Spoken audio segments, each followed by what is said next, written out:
everyone, Asia's largest slum and Mumbai's densely populated Dharavi is all set to undergo monumental transformation. It is going to transform lives of lakhs of residents. We are at some key sites in connection to the project and we're joined by CEO of Dharavi Redevelopment Project, Mr. SVR Srinivas, who will take us through the latest updates as far as the status of the project is concerned, the progress, challenges and what lies ahead. Thank you, Mr. Srinivas, for joining us on this important discussion. Let me begin by asking you, so, take us through the objective and vision as far as this project is concerned. The objective and vision that is sort of redefining this particular project, and what is the status at this point, and how is it going to change the landscape of Dharavi in particular, and what it means for Mumbai and India at large? The vision for Dharavi redevelopment from the point of view of the residents as well as the state government in particular and government of India is to have a slum-free Mumbai. Okay. So this is the first big step. Dharavi redevelopment is the first huge step towards a slum-free Mumbai, because you can't have a slum-free Mumbai with Dharavi in the center being the Asia's largest slum. That dubious distinction needs to go. And the objective is to redevelop and replan, reimagine Dharavi, taking into concern all the concerns of all the stakeholders. At the same time, to ensure that the facilities, at least the basic human facilities that everybody needs, for instance, drinking water at home or a toilet at home, plus of course houses and the livelihoods are protected, and ensure that everybody gets a house. And the motto is, of course, housing for all. That is the motto of Dharavi Redevelopment Project. Yeah. Right, so, we are at one of the key sites of this project. I believe a lot of people of Dharavi will be relocated here. Take us through the significance of this railway land, which will be used for relocation purpose. And what's the status of this? How many people will be relocated here? And the phased-wise rehabilitation of people that will take place in the days to come. See, this site that we are in is been taken over by the Dharavi Redevelopment Authority project from the railways. And this is about roughly up to about 40 acres of land. Right now you can see the construction going on, actually, as we can see. So this is the first concrete step, you can say, a concrete step towards the redevelopment of Dharavi. And here we are planning through the SPV to redevelop and reconstruct the railway buildings which are there already here, and to redevelop a slum that is already here. At the same time, over and above that, to rehabilitate the residents, the slum dwellers and renewal tenements here of Dharavi. We are expecting about 15 to 20,000 tenements here to construct here. So, sir, about the eligibility criterion, massive surveys are being conducted, and that's a huge exercise. Take us through the survey that is being conducted. How far has the survey process reached? How far for you to go? And the eligibility criteria. How many people are really eligible? I'm sure some of them will have their own homes. Some of them will have to live as tenants, because there are tenants there are house owners. So take us through who is eligible, who is not, and if they're not eligible, what is the alternative that's provided to them? The first step towards Dharavi redevelopment is the determination of who is eligible to get a house and who is not. But typically, in all the slum schemes, there is a huge distinction. Those eligible will get a house, and those not, they don't get a house. Okay. But in Dharavi, the main motto, as I said, is housing for all, albeit in different formats, right? So those eligible who have come before 2000 and 2011 respectively, without or with small payment, they'll get a house inside Dharavi, right? Secondly, those who are not eligible, for instance, those on mezzanine floor, first floor, second floor, that is almost 50% of the population, which otherwise the normal coach would have been thrown out on the roads. Here we are ensuring that, government is ensuring that they too will be given a house in the form of rental housing, but with a higher purchase right. They will be able to purchase the house at the prices which will be very, very reasonable over a period of time. They will be able to purchase. They will be able to purchase the house, and but that will be outside Dharavi, but within Mumbai. Okay. So those eligible will get a house, free house here in Dharavi, and those who are not eligible will get a house on a rental basis with a right to purchase. They can also become owners, right? So that is a very important step. So housing for all. Yeah. Housing for all is, of course, the final objective. Sir, the survey is the foundation of this project, right? That's going to take many more months. Current status of survey, is technology being used to go door to door? And what are some of the concerns raised by residents whenever, people go and do this survey? See, the survey is right now almost 70-80% complete. Okay. About 90,000 units have been numbered, right? And about 70,000, 65 to 70,000 have been surveyed, right? Actually, detailed documentation has been done in a digital format with on a tablets. This survey has been carried out. So, digital survey.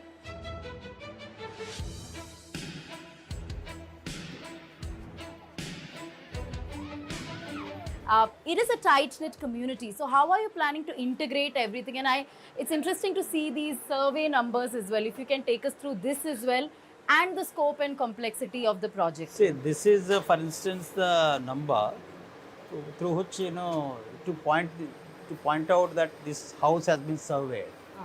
So this is a unique ID is given. For example, this is unit number 80, right? So this is how the survey goes on. So after this, actually detailed door-to-door documentation goes on. Okay. So it means this place has been surveyed, right? So they are included in the process. They will be eligible. If they are eligible, they will get a house. Right. Otherwise, they will get rental house. So housing for sure they will get. The project has three major dimensions, right? One is construction of multi-storied houses, right? Those who have houses, they'll get houses. Yeah. And those who have commercial establishment, they'll get a replacement of commercial establishment and factories built up. Okay. So that is the first thing. But actually, that is not the end of all. There is second dimension to the project, which is basically the physical infrastructure. As you can see here, we are in a lane where it's hardly 2-3 feet width. There's hardly any sunlight coming, right? The distance between building, as you can see, it is hardly 1 foot, right? And between the two sides of the same road, but between the building there is not even 1 inch distinction, right? So we need infrastructure in terms of number one, roads and bridges. More important being the drinking water. Okay, households has to have water, and of course sanitation, a toilet at home, right? So this is the physical infrastructure we are talking about in terms of sewage, stormwater, roads, bridges. All these need to be constructed. And thirdly, of course, the very important component is the social infrastructure. See, it's a tight-knit community, as you rightly pointed out, and it is a mini India that we have here, right? We have people of all languages, religions, right? Ethnic groups, they are staying here. So each group has to be catered to, and also as a total community, they require social infrastructure in terms of hospitals, schools, colleges, right? And community centers, right? Recreation grounds. All these things have to be come up. So we are basically building a city within a city. Right, like a township of sorts, but yes, a massive one. Yes, much mega township. Yeah.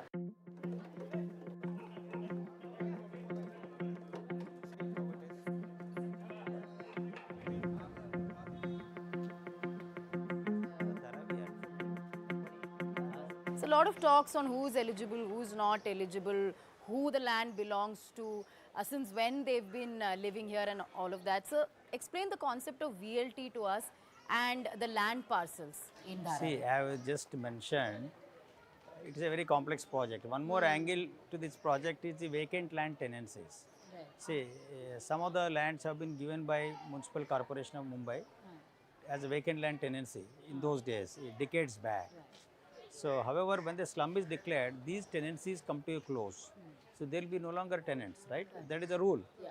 So, if they have to continue to occupy those premises, it is much better and it is required that they participate in the survey. There is the concerned people who are occupying the vacant land tenancies become a part of the survey and participate in the process of survey and redevelopment, so that if they are eligible, they will get the house. If they are not eligible, still they will get a house, but albeit in a different manner, as I said.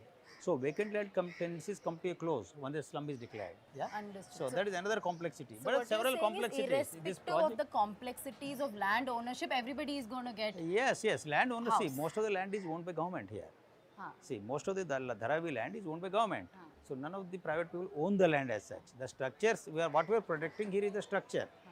Where the family stays or where a shop is there, where it is a factory is there, right? Okay. So that's very important to note that realties come to a close and all land actually belongs to government. So there are multiple commercial establishments in Dharavi that deals with leather, food, recycling, you name it and they have it. So what does this redevelopment mean for these commercial industries and how complex is it to deal with some of these industries and businesses? See, Dharavi is a vibrant cultural hub, but more importantly, it's a very vibrant economy, albeit in the informal sector, as I said earlier. And the industries that are here and factories that are here and commercial establishments are diverse categories, but there are such a larger ones. Like for example, there is a leather industry, there is a potter's colony which is called Kumbharwada, and there is a food industry, right, which is a service industry, right, and a lot of dozens and dozens and dozens of Udupi restaurants, for example, here. And we also have plastic recycling. In fact, Dharavi is the India's largest recycling machine, in fact. Indirectly, it cross-subsidies the rest of Mumbai because they are doing it free of cost, for free of cost. And they are also doing business out of it. So, there are livelihoods issues and they have to be rehabilitated, keeping their requirements in our sensitivities. So, these are the issues that the project will be dealing with, and this is how the master plan will be made by the SPV. In fact, we have given them instructions to that effect that they should make the master plan keeping in with these sensitivities, and with that I am sure we will be able to address most of these concerns. Yeah.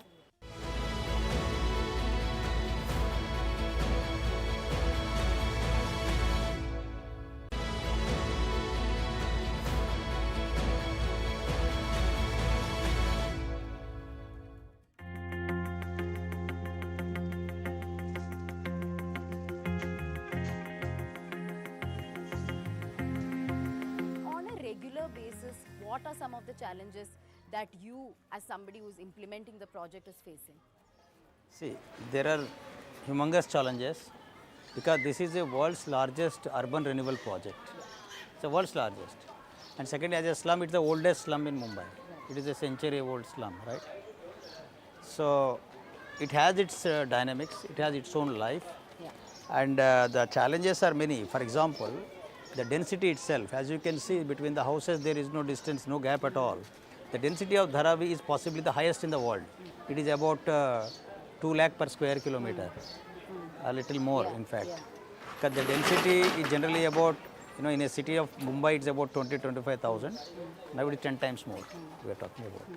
So that is the first challenge. Second is existence of a lot of shops. You can see some of the shops here, for instance. And third is very close. As a crow flies, the airport, it is very close by. So you can't really have a very tremendous high rise here. So there have been many attempts or at least talks about redevelopment of Dharavi. This is not happening for the talk at least is not happening for the first time. But finally it is taking off. How different is this proposal, is this attempt from what the attempts were in the past? See, the Dharavi project has been conceptualized way back in mid-80s, right?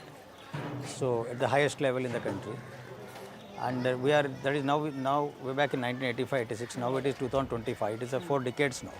So several attempts have been made earlier to come out with the Dharavi redevelopment, to start the works. But it took almost, it has a dubious distinction of being the world's longest bid process also.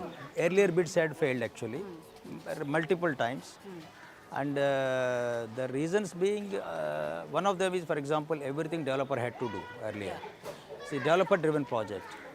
So, but how it is different now, why the bids are, this time we got it are, one is we actually went through another paradigm shift, right? Another mechanism called the SPV model, where government is also a partner. And so take us through the excluded portion of the project as well. Of course, we are talking about the mammoth, project which in a sense covers the entire Dharavi. But there are excluded portions as well, right? Such as this. So you have actually touched upon, Radhika, about the another complexity of this. Dharavi is, of course, contiguous entity, but there are several pockets, hundreds of them, which are excluded portions, right? So actually these portions are bits and pieces, right? So they are excluded. For instance, this land behind us and many such. So they have to be included, right, on a need basis. And also people will also be coming forth, I am sure, as the development proceeds. They are also part of the redevelopment, right? So this is another complexity, and that has to be dealt with. I am sure the master plan that is going to come, it will also address it, and also the project itself will address it as the works goes on. So how significant is this master plan? Because that is going to serve as a blueprint for all the residents who have questions here, right? Correct. Yeah. See, the vision of Dharavi will be laid out in the master plan. Okay. And as we speak, it is getting ready by the SPV. We had taken about 30-40 meetings at myself, in fact, and we have given our inputs. So hopefully it's going to finalize very soon, in a couple of weeks or 2-3 weeks. And it should basically deal with the what is in store for the people of Dharavi, and second is what is the strategy. See, to ensure that all these stakeholders are also benefited by this, right? And third is how to ensure that the dream of housing for all is realized, right? In addition to that, the strategy will also lay out the spatial plan, the spatial distribution of open spaces, the community built structures, or the commercial establishment layout, the zoning, all these things will be laid out in the master plan. And also the second component of master plan is the infrastructure plan. I just mentioned, infrastructure is the second dimension. So that will also be laid out in this as a part of the master plan, the infrastructure side, in terms of, for example, how the water supply will be, undertaken, how the sewerage systems, stormwater systems, right, and other things, major things like bridges, roads, how it will be rebuilt, how they will widen. All this will be part of the second side of the master plan. So one side is the spatial plan, second side is the infrastructure plan. Right. And as I speak, I can also tell you that there is a business plan for the Dharavi also, actually in terms of how to mobilize resources, etc. So so already about 4,000 crores has been mobilized into the project by the SPV, as I can say that. So it's a lot of funding is already happening, as we can see. So protests against such projects are nothing, new. As in, you see protests during such massive projects. And how do you deal with the opposition that comes with such projects? And what is your message to those who are against No. a redevelopment It project is not. of this See, kind? basically people would like to have it. The fact that we could already survey about 60,000-70,000 units, it shows that it has crossed the threshold stage, right? And construction has started. So there will be some concern, very genuine, bordering on actually disbelief, because this is not happening for 4 decades. So people don't even believe, right? So, but it is happening. So slowly that will change. And secondly, as you can see, one of the misgivings. For example, one of the reasons why people do protest is also misgiving. For instance, as you can see here, the upper floors. So it is many times told that these people don't get anything. But I want to reiterate that these upper floors will also be rehabilitated through the rental housing establishments policy, whereby they'll become hire purchase owners eventually. So I think that's very important. That's very, very important. So these, and communication becomes very important. I think one part of this exercise today with you is also to communicate across, right? This is one small part nonetheless. But we also have communication in the field also. So please do take us through more misgivings, misinformation or misconceptions about the project that perhaps you'd like to another address. misconception is that the land is being given to the SPV. But actually the land that is coming for rehabilitation of the non-eligible people is coming to the Dharavi project, the government, right? So that is another misconception I want to clarify. And third is, for example, railway land, there is a misconception that it has come free. No, we have spent nearly 1,000 crores to be reimbursed by the SPV to government, right? And another misconception is, for instance, the rent or the ownership flats, the purchase price will be going to the SPV. No, again it will come only to the DRP, which is the government. So all these misconceptions need to be set right. I think this questionnaire will help us to set most of them right. And sir, there are lakhs and lakhs of slums across the country. Of course, this is the biggest that you have undertaken. So is it going to be, will this redevelopment be a blueprint for other slums across the country to be redeveloped in a systematic way? So anything, if it is successful, it can be applied mutatis mutandis. It can't be one jacket fits all. No. It doesn't. Yeah. But however, there are certain things which can be takeaways if the project is successful. Yeah. And I can see some sprouts of the such things happening. See the fact that the survey is nearing completion, the fact that work has started, right? So that itself is a good sign. Yeah. And I think slowly the atmosphere that is already changed, in fact, and slowly further progress will be seen very soon. Yeah. Sir, in your career spanning so many years, you have been an urban planning expert, a specialist. You have executed and implemented several projects. You've been part of the MMRDA. How special is this project for you personally and professionally? And do you think this is a legacy project of sorts which you've undertaken? I have done many mega projects. However, I consider myself lucky in that. But this project, in fact, I don't even call it a project. It's a movement. Right. Such a work of this scale, complexity, is the toughest that I've ever seen in my career, but it's the most challenging. And in fact, I love it. But because the challenges is what we are meant for, to take on challenges. And it has a physical component, but it is a social human element. Such projects are very hardly seen. And secondly, as I said, it is the brownest of the brownfield projects in the world. Brownest of the brownfield. It is much easier to do on a greenfield level, but brownfield projects. So it gives immense satisfaction if we are able to, with the blessings of the government, center and state, they are fully behind it. In fact, as you can see, with their blessing, with their support, if we are able to better the lives of the people, of the lakhs of people here, I think that will be a blessing for myself and entire team here. Absolutely. Thank you, Mr. Srinivas, for giving us valuable insights into this massive, historic project, or as you say, movement. It is certainly going to reshape lives of lakhs of people here. And we, of course, will keep giving you updates on the progress of the project every step of the way. And all the best to you. Thank you for joining us. Thank you so much.